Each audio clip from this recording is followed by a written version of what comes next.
and I feel so fucking good. Welcome to the fifth episode of Talking Show. Yeah.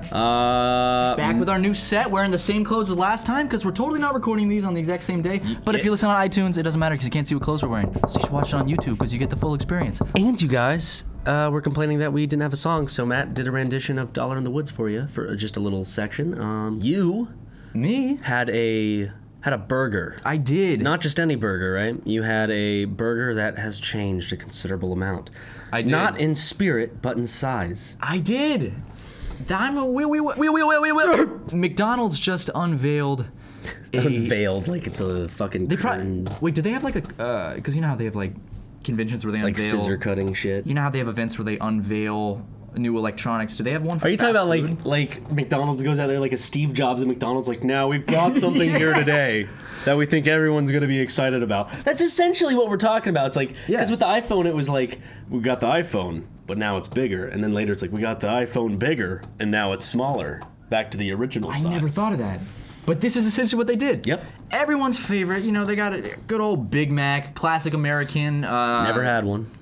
What? When it comes to cheap burgers, see, the burger you made had good ingredients. I don't think McDonald's has good lettuce or tomatoes. You've never had a Big Mac? Why do I want gross ingredients? I don't like ingredients in general. Big Mac it's gonna be gross. I'm good with a plain burger from McDonald's because it's shit food. If I'm gonna have a good burger, if it's shit food, at least try the Big Mac. No, I'm not gonna get a Big Mac, because then it's gonna be soppy and gross. It's not soppy and gross. It's gonna be delicious. Oh, come on. How have you never had a Big Mac? It's McDonald's. It's either overcooked or soppy and gross. You're turning 23 this year. You've never had a Big Mac? No, I haven't had a Big Mac.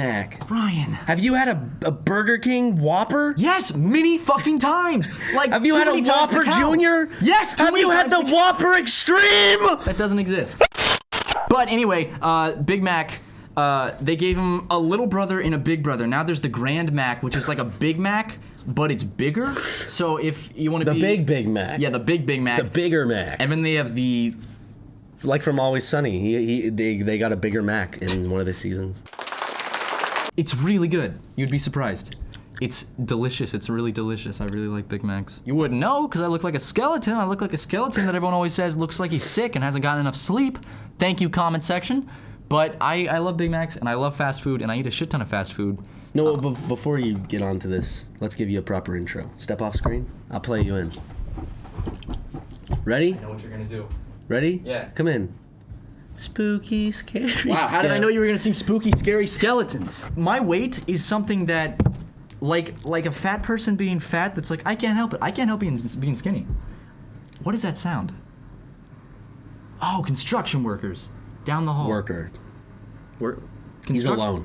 Oh yeah, I thought you were saying like you can't say construction worker anymore. You can only say worker. You can't say construction worker. You got to take the word construction out. You cannot put him into that category. I'm tired of all of these construction workers hopping across the Canadian border. You sounded like Bernie Sanders mixed with Donald Trump in that one. They're as a hilarious and topical person who knows all about politics would say, they're two sides of the same coin. Because Bernie Sanders is just... dirty socialist! Gross! Socialism! Gross! And Mr. Trump is a little fascist. A fascist! He's a little fucking... He's a tall man, actually, isn't he? He's like 6'3". Yeah, he's 6'3". Because last night I'm laying in bed and I'm like, Siri, how tall is Donald Trump? And she was like, Donald Trump is 6'3". And I was like, what? I always thought he was a gross, moist little gnome-looking guy. But like, it turns out he's more of an ogre-ish I thought he was very similar in structure and like shape and feel to the woman from Monsters Inc., the slug woman. Yeah. I thought he was like something like that. But if he's 6'3", he's more of a what's his name? Sully. He's more of a Sully. Yeah, he's actually taller than me, and he's taller than Dan, and he's taller than Aaron, and he's taller than Ryan. So that's how tall Donald Trump is. Or that could just be something where he's like, tell them I'm tall, so I sound more intimidating. I believe that's gotta be. He can't be 6'3". You know, there's gonna be a bunch of comments. Get off it, you fucking libtard cucks! You just give him that. You can't give him his height. Come on! He just doesn't look 6'3". But then again, Bill O'Reilly, America's favorite talk show host, he's massive. He's like 6'6". He's one of those people, you see him and you think he looks like a little goblin that's like 4'10", and then he's like 6'6". He's like straight out of a dungeon from Harry Potter. And he's straight out of Compton.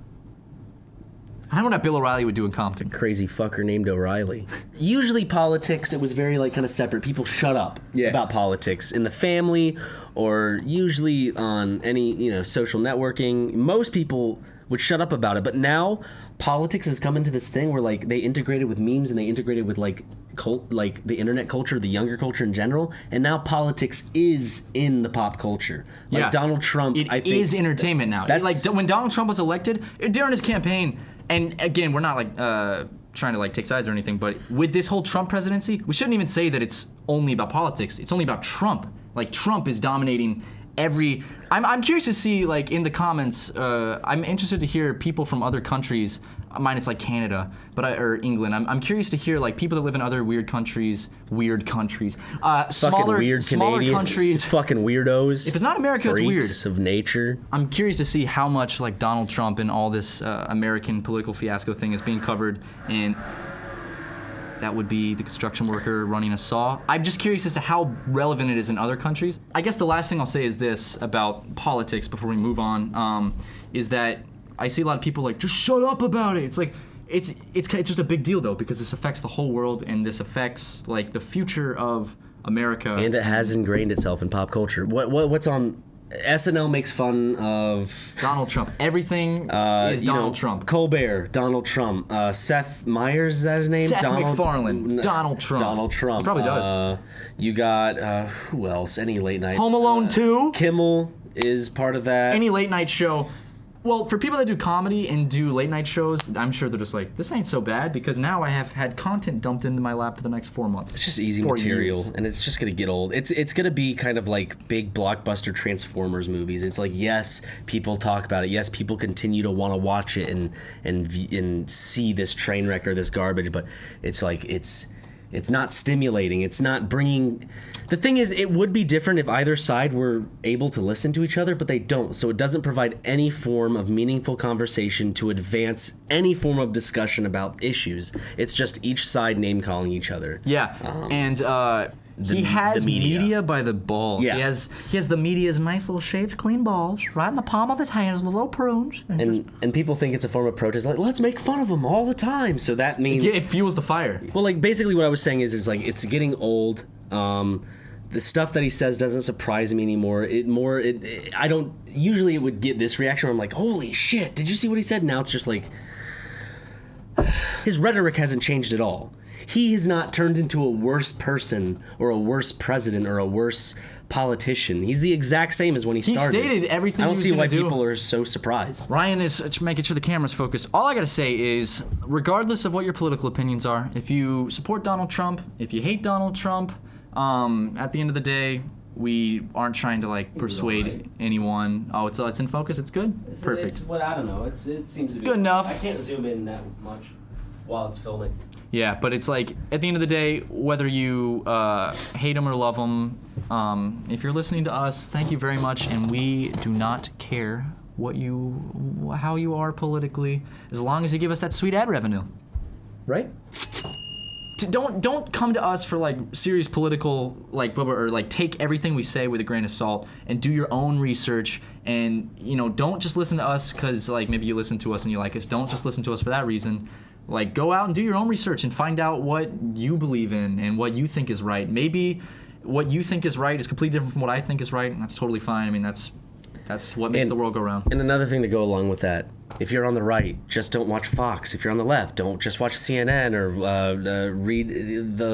don't read your side stuff all the fucking time, because it's called confirmation bias. It's called confirmation bias, but it's also propaganda, and it polarizes you more on each side. Like if you're on the right and you only watch right media, it's gonna push you even more that way. And if you're on the left and you only watch left media, it's gonna push you even more that way. There are outlets out there that either have very small bias or are very upfront about their bias, and then you can make assumptions of why they're reporting in certain ways. It's all about, don't take what these people or these organizations or these outlets say at face value. You have to remember that there are some biases. Figure out what kind of bias that is, and that will better kind of inform you of how to take in that information.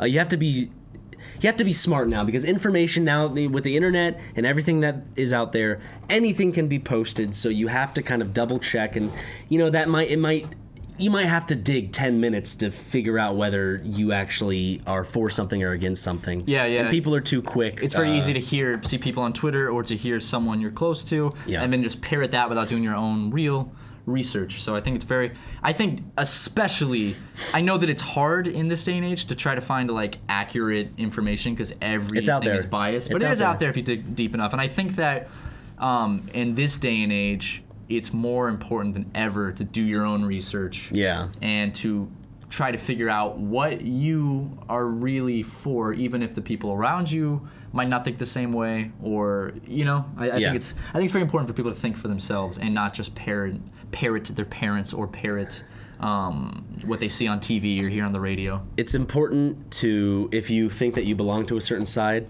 have your ideals that belong to that side, I guess, and that you support, but also like realize that there's not just one stance with something. You can have your own particular stance. Like I know people say there's either pro-life or pro-choice, but there are also categories within those two subsections. It's pro-abortion when you just want to suck them out. Exactly, with a fucking bendy straw. And on that note, we're ending this fucker. Yeah, guys, we really are not going to talk about politics a lot. So if you're tuning into this one and you're like, oh, well, they're going to talk about politics, and you're like, I'm not going to listen to any more podcasts, hope you don't feel that way, because we really we're not planning on talking about politics a lot. We just felt like we had to, I guess, address a little bit, because right now politics is more relevant in the media. And it's mainstream. It's not just like, there's sections like entertainment, politics, sports. It's like politics is entertainment now. It is 100% entertainment. Oh, are you not entertained? Yeah. That's not a good... I misquoted. Who said that? Are you not entertained? Was that Julius Caesar? Who was that? That was Batman. Are you not entertained? Is that Bane? Are you not entertained? It was Donald Trump. Who was it? I'm gonna get my phone. Quick, start ending the podcast. Yeah, but anyway, guys, no more politics in the next episode. I might try it, Ryan. Maybe let us know down in the comments if you want. The comments are an open space to talk. So if you want to talk about how you feel about recent things in the news, like that have been blowing up, or like what you think, and I'd be interested to see in the comments from like non-Americans what they think from the outside of the whole situation, because you and I only see pretty much American news, so I'd be interested to hear what people from other countries have to say. So, guys, thank you so much for tuning in. We got a new episode coming up shortly, and we got some more content on the way. So, it was Russell Crowe and Gladiator. Good night.